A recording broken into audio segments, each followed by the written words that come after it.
Hello, I'm Henry R. Mockingbird, your host with the mustache, and I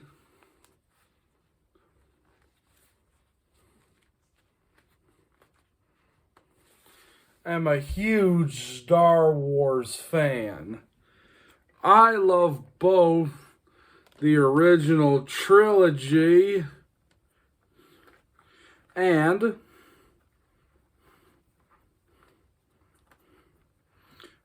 the Star Wars prequels equally. Now, something I am not a huge fan of is the Star Wars sequels. Now, I know that the Star Wars sequels have their fans, and if you're one of them, that's perfectly fine. I'm just not a fan. Don't let me take away your enjoyment of these movies. But personally, I find Force Awakens to be a forgettable rehash of A New Hope. Last Jedi was just a frustrating movie. And Rise of Skywalker just ticked me off. To put it lightly, the Star Wars sequels have done more harm than good. And I'm going to count down the worst things they have done. So, grab yourself a bottle of Qui-Gon gin and drink up.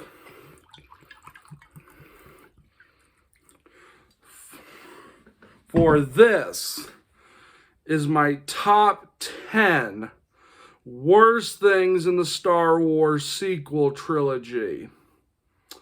May the Force be with me on this one.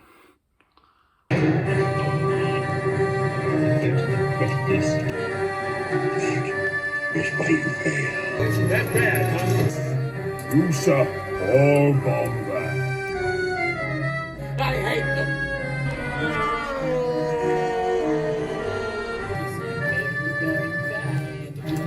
Number 10.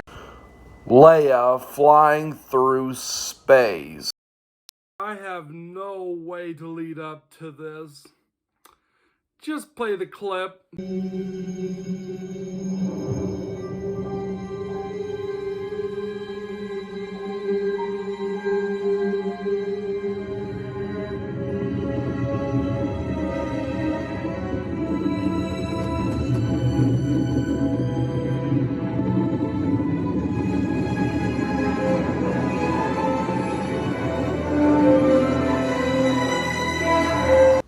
It is amazing. This very scene is the definition of a big lip alligator moment, in the sense that it comes right the hell out of nowhere and is never explained and is never mentioned again. This has got to be the stupidest thing ever committed to Star Wars since Greedo shot first. Not only should she have died due to the explosion that happens in the ship, but she's flying through space like she's Mary Poppins. And yeah, I know that Leia is supposed to be Luke's brother, and that Luke was very strong with the Force. But I'm sorry, at no point in The Force Awakens was it established, at least to my recollection, that she was gifted with the Force. And I don't care how skilled you are with the Force, no one can survive the vacuum of space where there's no freaking air and gravity. But to be fair, this isn't the most offensive thing that the sequel trilogy did. We still got 9 more slots to fill. So that's why it's number 10. I mean, it really says something when this scene is so stupid that even Robot Chicken made fun of it.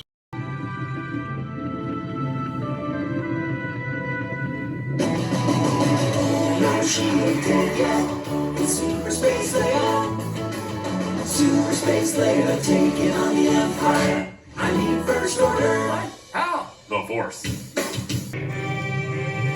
Get this is why you fail. Oh, it's that bad, huh? You shall all bomb that. I hate them.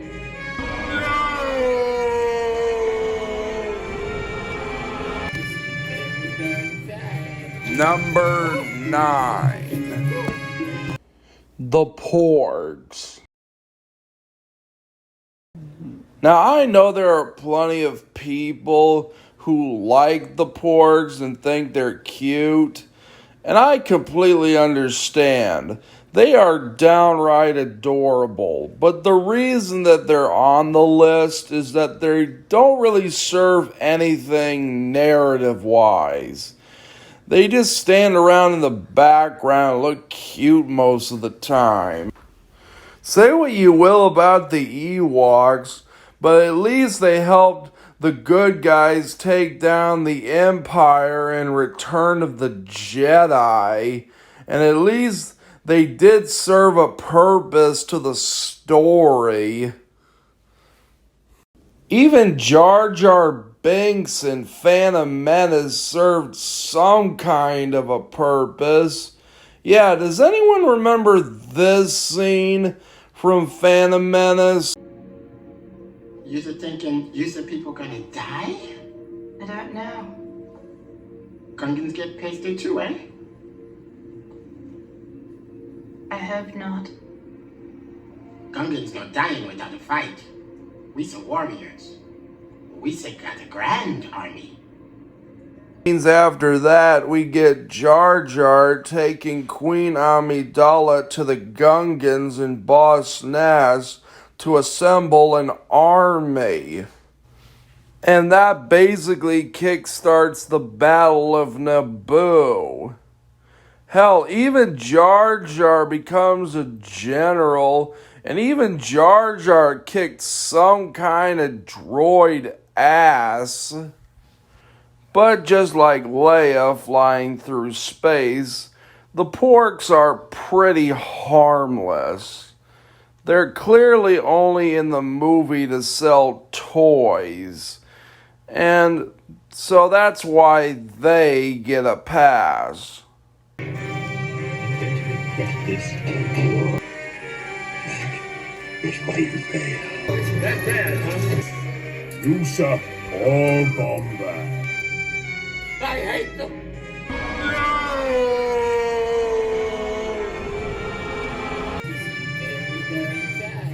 Number 8. Too much fan service and rehashing the original trilogy. Now, this was something that both Last Jedi and Rise of Skywalker somewhat toned down, and they did improve this, but especially for Force Awakens, there are so many moments where they're just rehashing the original trilogy to the point where they just borrow or because they steal plot points from Star Wars and New Hope, to the point where they use a planet-destroying machine called the Star Killer. Yeah, that don't sound like the Death Star at all. They even bring back old cast members and characters from the original trilogy. Now, if you're a huge Star Wars fan, these moments should feel very nostalgic to you.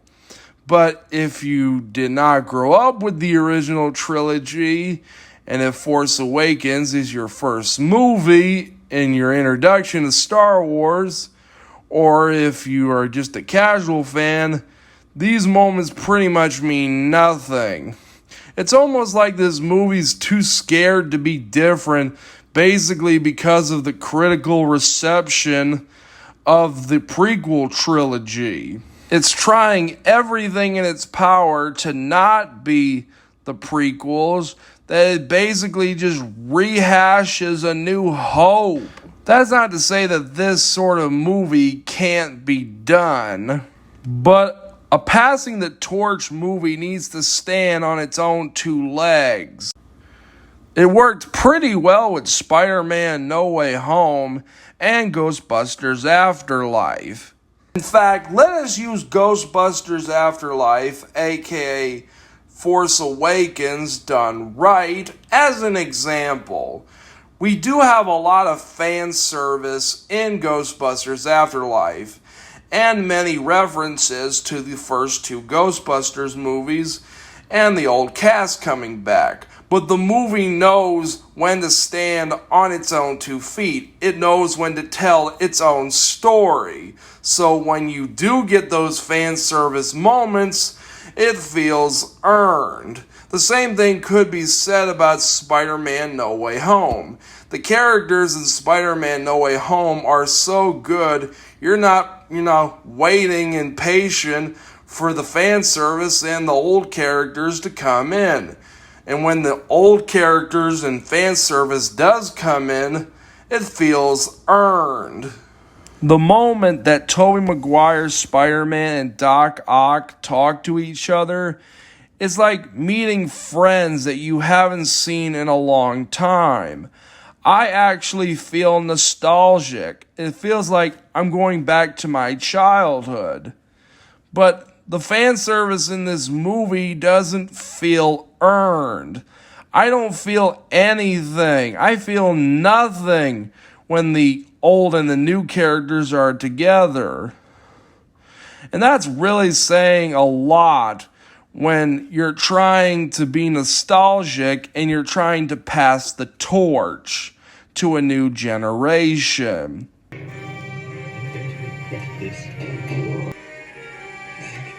is why you fail.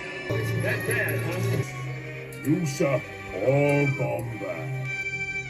I hate them.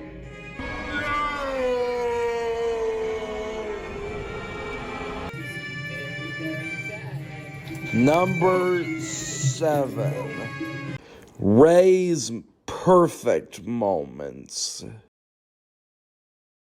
I guess it's time to talk about Rey. I mean, you can't really talk about these movies without talking about her. Now, I have nothing against Daisy Ridley, the actress who plays Rey. But, to simply put it, her character, Rey, is not relatable. She's not interesting. She never changes. She never learns. She has no problems, no weaknesses. She's basically a Mary Sue. Now, I know what you're thinking. What is a Mary Sue? Well, I took up the liberty of looking up what a Mary Sue is. And according to Google, a Mary Sue is a type of female character who is depicted as unrealistically lacking in flaws or weaknesses.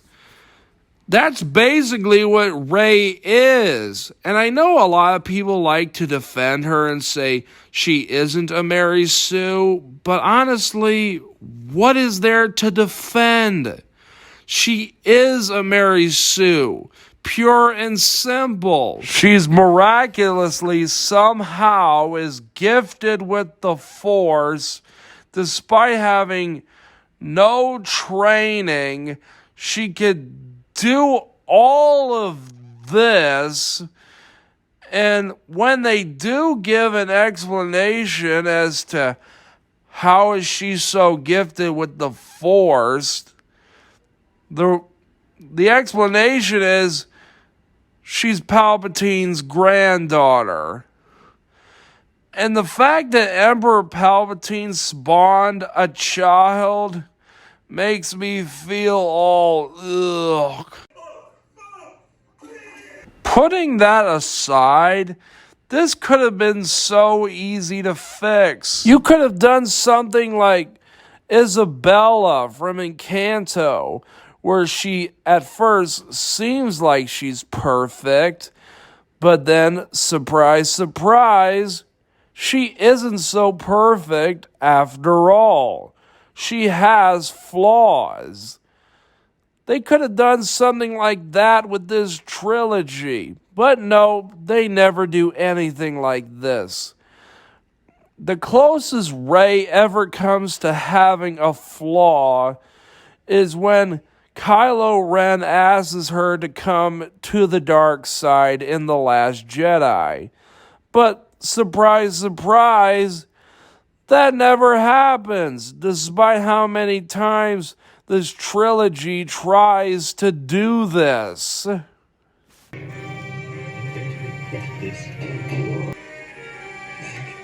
is why you fail. That bad, huh? You suck all bomba. I hate them.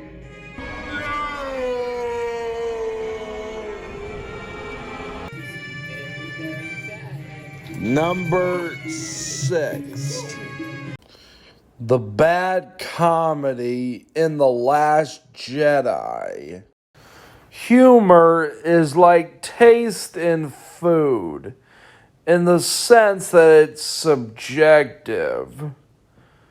Now, I'm not going to pretend like Star Wars can't have funny moments, rather intentional or unintentional. But the problem with the jokes in the sequel trilogy, particularly Last Jedi, and somewhat to an extent Rise of Skywalker, they're just not funny on either level. The first joke in the movie is a prank call. No, I'm not BSing you. General Hux makes a threat to Poe, and then Poe follows it up by making a "your mama" joke. And Finn wakes up from his coma at the end of the last movie, falls out of bed, and starts walking around in a suit leaking water. Like it's a Tom and Jerry cartoon. It's funny because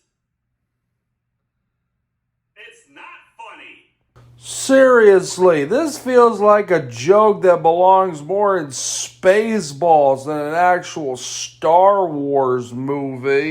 There's this really weird joke where Rey catches Luke milking this creature, and then Luke drinks green milk from a bottle. This is more disgusting than funny. And then you have jokes that just ruin the mood. Like during the final battle, one of the soldiers picks up a grain of red salt and eats it. First of all, would you eat something off the ground? No, you wouldn't. Let's use another franchise to give you a good example of what I'm talking about. Let's use Lord of the Rings, particularly Gimli. None of the jokes in those movies that they do with Gimli feel like mood whiplash. None of them feel out of place. And most importantly of all, they're actually funny. This is why you fail. That bad, huh? You suck all bomba. I hate them.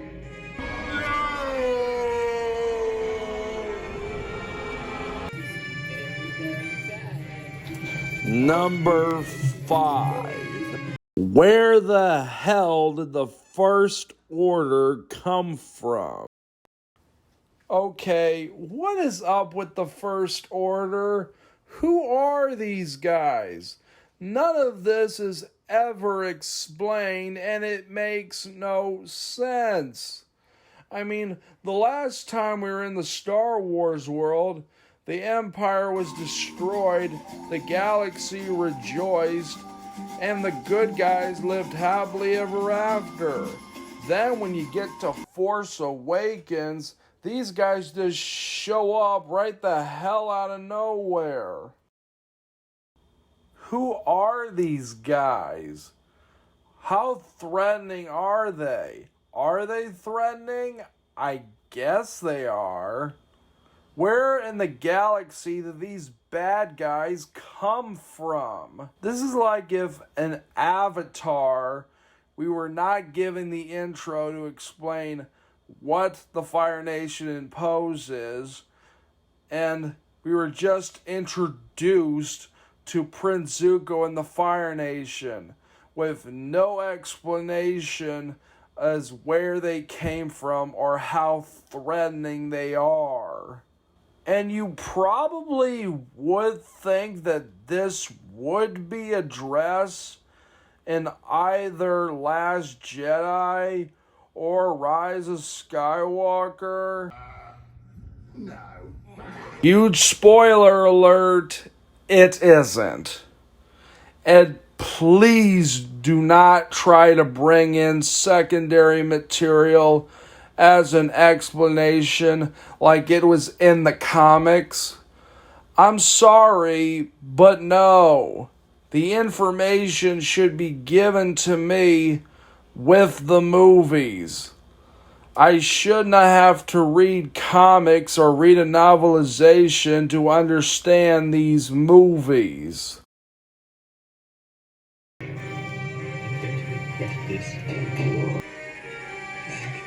This is why you fail. That bad, huh? You suck all bomba. I hate them.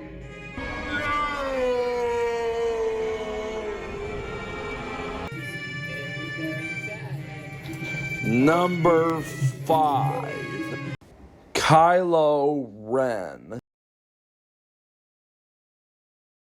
Kylo freaking Ren. Where do I even begin with this guy? Say what you will about Anakin Skywalker. Yeah, he could be kinda whiny in Attack of the Clones, but at least we could sympathize with him because we got to know him. But Kylo Ren, on the other hand, good lord, there ain't nothing complex, sympathetic, or tragic about him in the slightest. We never get a backstory for him outside of the fact that Luke Skywalker tried to kill him in his sleep, and don't worry, I'll get to that later. But that is the closest we ever get to a backstory, and yet that's never explored outside of a couple of flashbacks. And I'm sorry, just doing only that does not make me relate to him. It's like if you were to tell the story of Prince Ramses from the Prince of Egypt. If you were to only show his dad calling him a weak link and only show it in a couple of flashbacks, would that tell you anything about him? No, it wouldn't. It would only make it pointless. We have to get to know a character in order for us to relate to said character. That's how you make us feel compassion for him. But no, he's nothing more than just a Darth Vader wannabe who's angry all the time for no reason. And it's really hard to take Kylo Ren seriously as a villain or a threat, even after he kills Han Solo. Don't worry, I'll get to that too.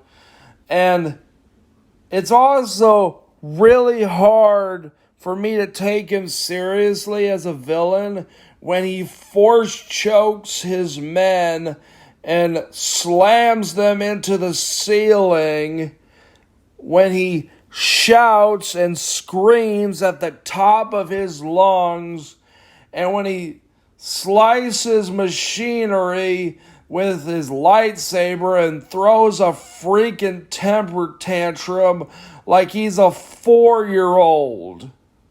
And when emo teenagers from the early 2000s who shop at Hot Topic and are more complex and threatening than this guy, it really goes to show what a craptastic villain he really is. This is why you fail. That bad, huh? You shall all bomb back. I hate them.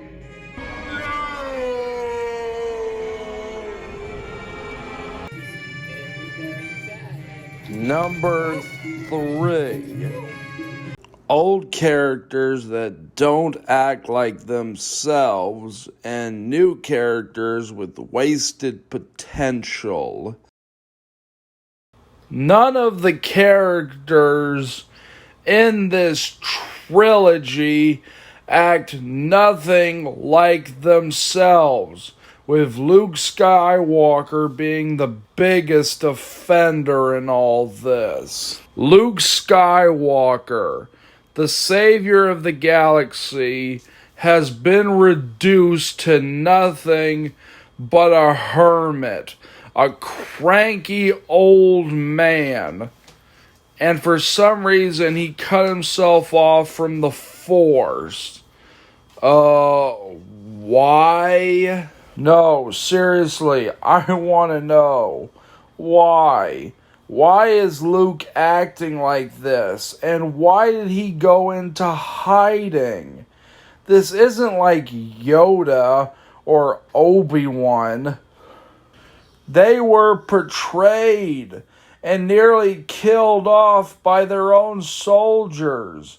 Not to mention, they survived a massacre against their people. So they had a perfectly good reason to go into exile. If they had revealed themselves, they would have been killed on the spot, as Obi-Wan clearly shows.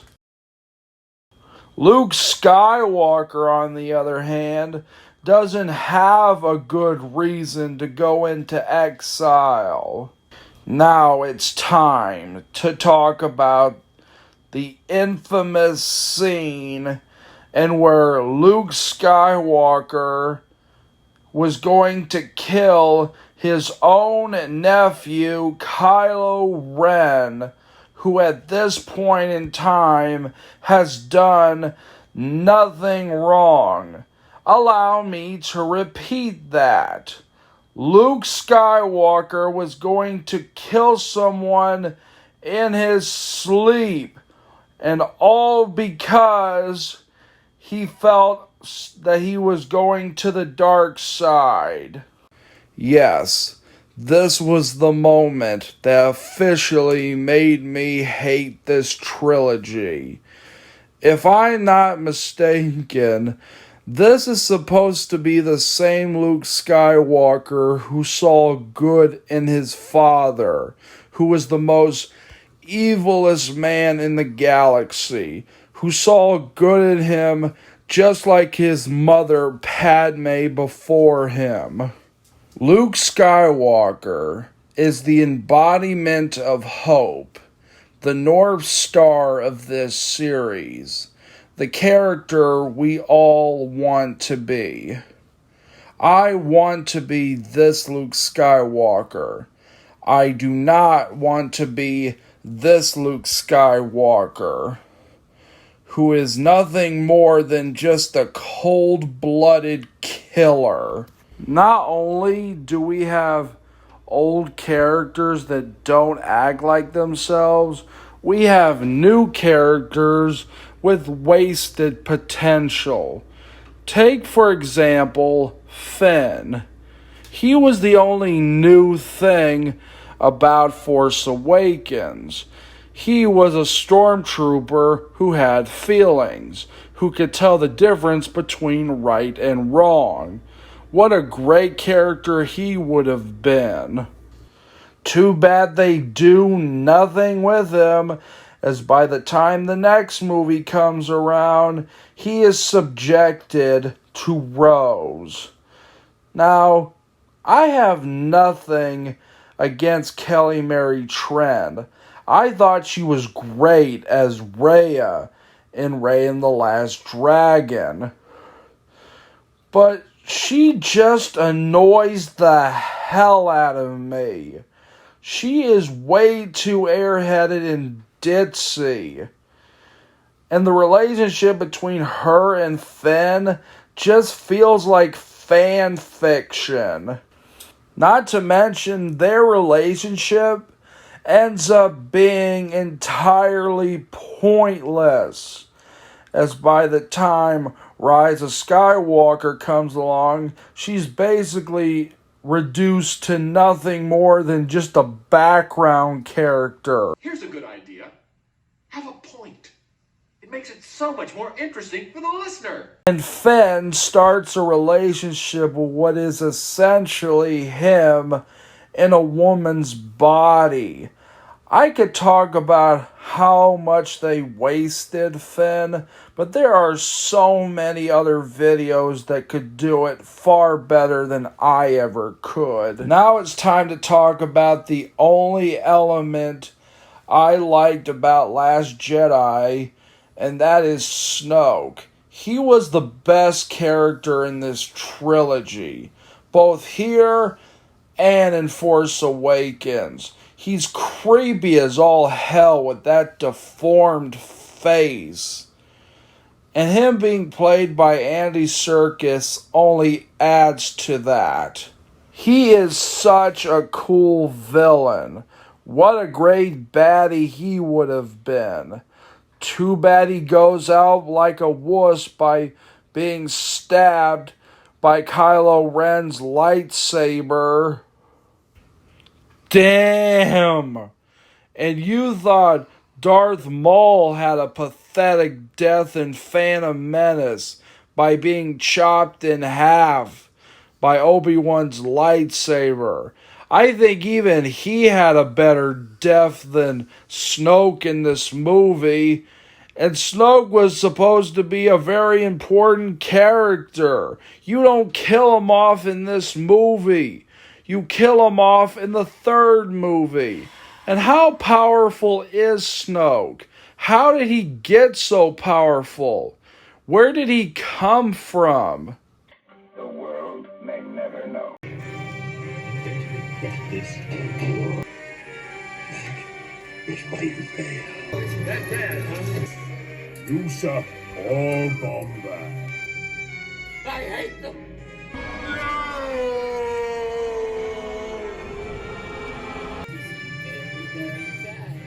Number 2. Deaths of old characters.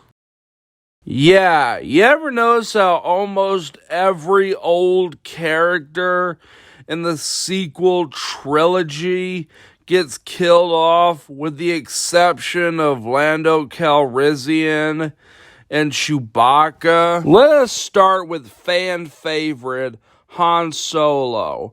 Han Solo, one of the biggest badasses in the galaxy, and you have him get killed off by having his brat of a son, Kylo Ren, stab him through the gut with his lightsaber. I wouldn't mind the character dying in Force Awakens. I just think that the character deserved a much more dignified death than this. I will say that Leia did get a little bit of a respectful death by having her die laying down, but that is the least of what I could say about Luke Skywalker. Luke Skywalker, a character we have been following since Star Wars A New Hope, was basically reduced to this.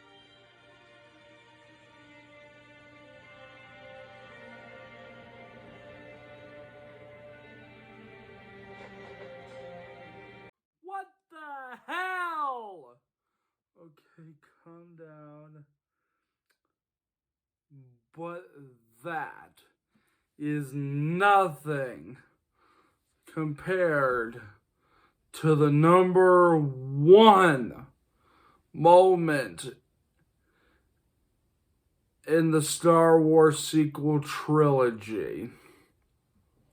The absolute worst thing these movies did. Now, before we start, let me take a deep breath.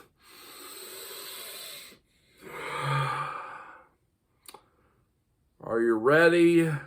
Because I'm definitely not. But here we go.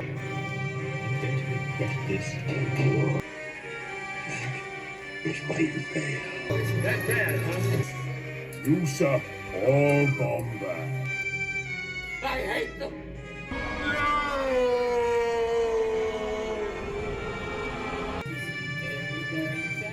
Number 1. The Return of Emperor Palpatine. Guys, I gotta be honest with you. When I first heard Emperor Palpatine's voice in the trailer for Rise of Skywalker, my response was basically, what the hell is Emperor Palpatine doing back? Didn't he die at the end of Return of the Jedi? He didn't just die, though. He got thrown down a shaft and exploded to smithereens. And not only once, but twice in the same freaking movie. And now he's back with absolutely no explanation as to how he came back. Okay, 3 things. 1, not only does he feel really tacked on. 2, the reason he feels tacked on is because, oops, we killed off Snoke. Better bring back Palpatine. And 3, this immediately takes away the value of Anakin's sacrifice in Return of the Jedi. And now it's entirely pointless. Remember that scene and where Darth Vader's dying in Luke's arms? Remember how depressing that was? Well, it's somehow even more depressing if you watch the prequels, particularly Revenge of the Sith. Knowing that Luke Skywalker, Darth Vader's own son, could save so many when he himself could not save none makes it just depressing. And now that means Nothing! Absolutely nothing! I think I've made my point. And if you still like these movies despite everything I said, good for you. Do not let me take away your enjoyment of these films. Opinions are opinions, after all. Now, I'm going to get going.